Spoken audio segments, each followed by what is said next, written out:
Mr. President, Cameroon is a member of the United Nations.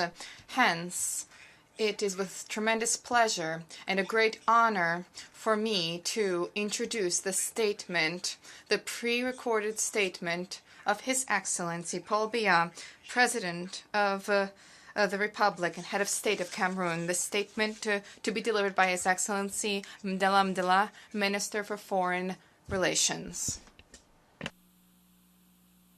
Mr. President, the President of the Republic of Cameroon, His Excellency Paul Biya, wishes to convey to you through myself, to you, the Secretary General, as well as all, the warmest greetings. It is also a great honor to speak before the General Assembly on the theme and to deliver the following statement. I quote, Mr. President, it is with tremendous pleasure that I take the floor today in addressing the General Assembly during the general debate for this year on the theme, The Future We Want, the United Nations We Need, reaffirming our collective commitment to multilateralism. I wish to begin by congratulating you, as well as other members of the Bureau, upon your well-deserved election to the presidency of the 75th session of the General Assembly. I wish to commend your predecessor, Ambassador Mohamed Tijani Banda from Nigeria. Ambassador Banda, who deftly steered the proceedings of the 74th session of the General Assembly. I also wish to take this opportunity to pay tribute to our Secretary General, Mr. Antonio Guterres, our Secretary General, who has been striving assiduously for the achievement of a world of peace and justice amid an environment that has been shaken by upheaval. For the first time in its history, the high-level week of the General Assembly occurs without the physical presence of leaders of the world, and the general debate is taking place through video conference services. This is a technical prowess that challenges us to pool our efforts and put forward a coordinated response in order to end this health crisis. Ladies and gentlemen, heads of state and government, ladies and gentlemen, the United Nations is celebrating its 75th anniversary, a respectable age, founded in 1945. The United Nations has contributed to the pooling of efforts of all member states with the aim of saving succeeding generations from the scourge of war, with the aim of fostering social progress, and with the aim of establishing the best possible living conditions for all peoples. In the past 75 years, the march of time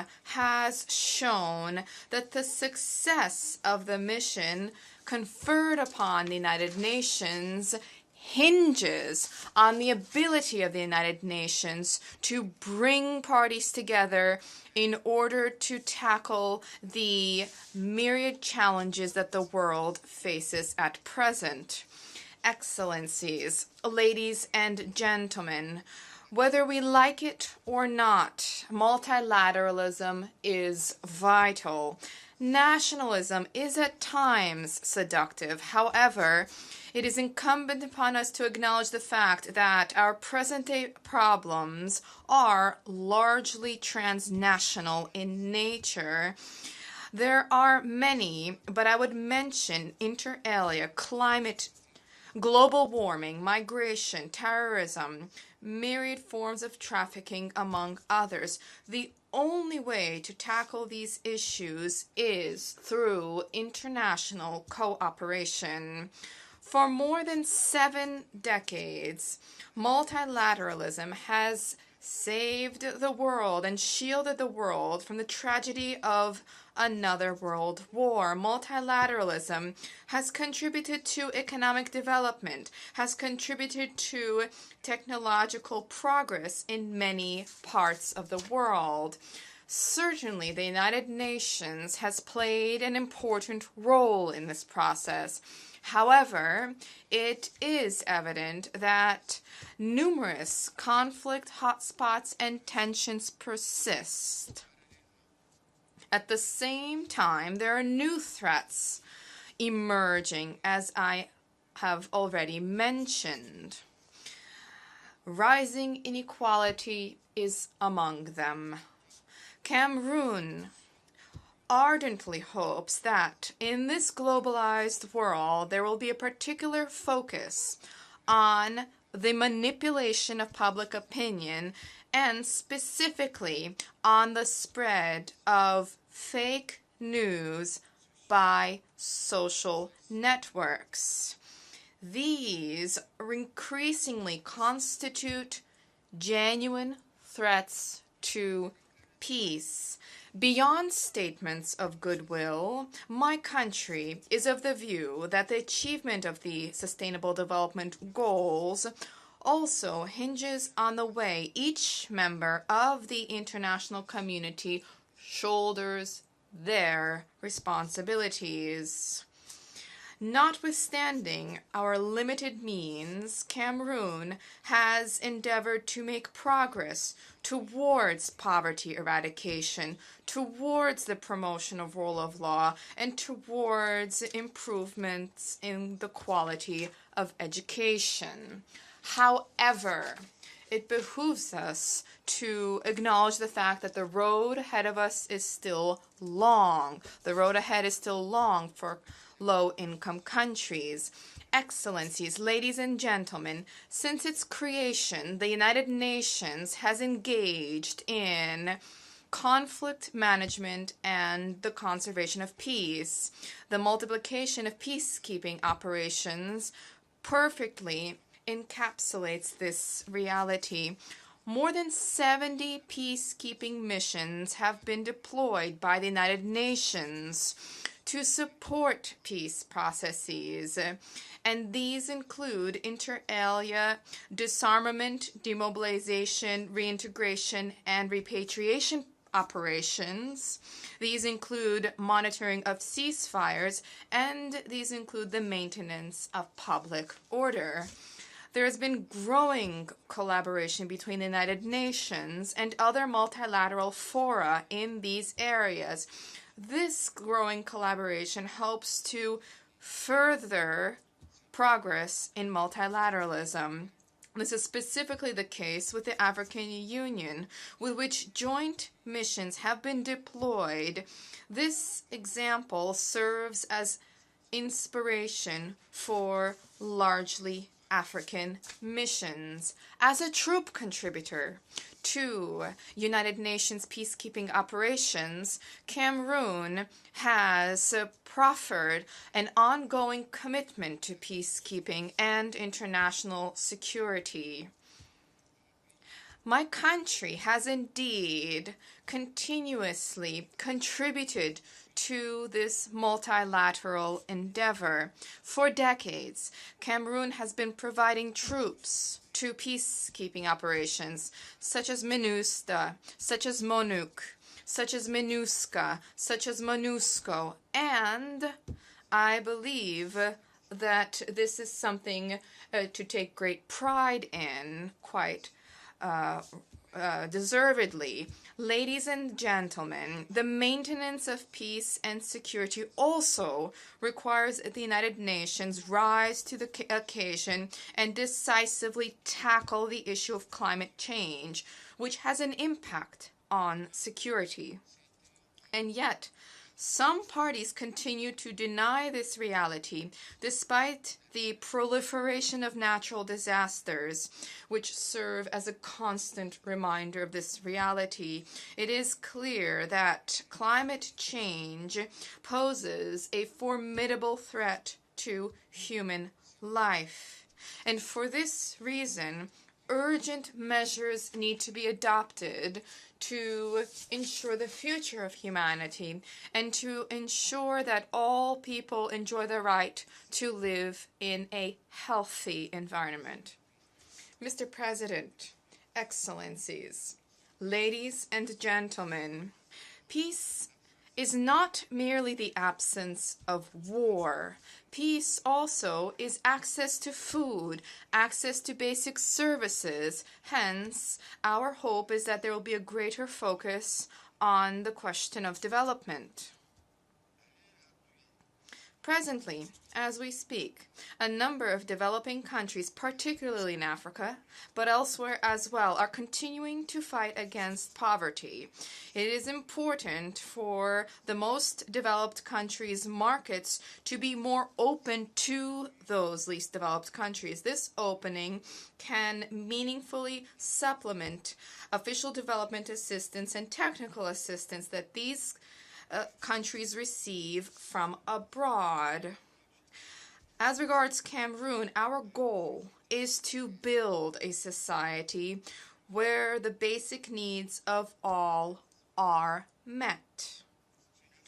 This means that there's a need to guarantee food security, to eliminate poverty, to combat discrimination, and to expand access to health care.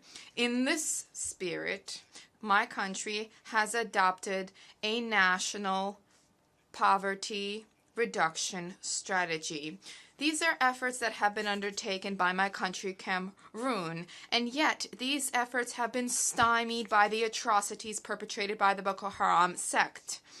In the northern part of our country, these difficulties are compounded by a socio-political crisis in our northwest and southwest regions. In those regions, armed gangs terrorize the populations. The initiatives of the government are geared towards protecting the people there, and the initiatives are geared towards restoring normal living conditions in the areas concerned. And these initiatives have begun to bear fruit. One can now consider that a gradual restoration of calm is within reach. My country's government is determined to persevere in our efforts, rooting ourselves in the principles of rule of law, of human rights, as well as efforts geared towards eradicating all forms of discrimination, exploitation, and injustice. We have embraced consultation and concertation, and we have successfully organized a wide-ranging national dialogue exercise to inter alia address root causes of crisis in the northwest and southwest regions, with the aim of delivering on suitable solutions. These debates and discussions have led to the adoption of a law on decentralization, a law which inter alia grants special status to the northwest and southwest regions and provides for implementation of a recovery and development plan for these regions.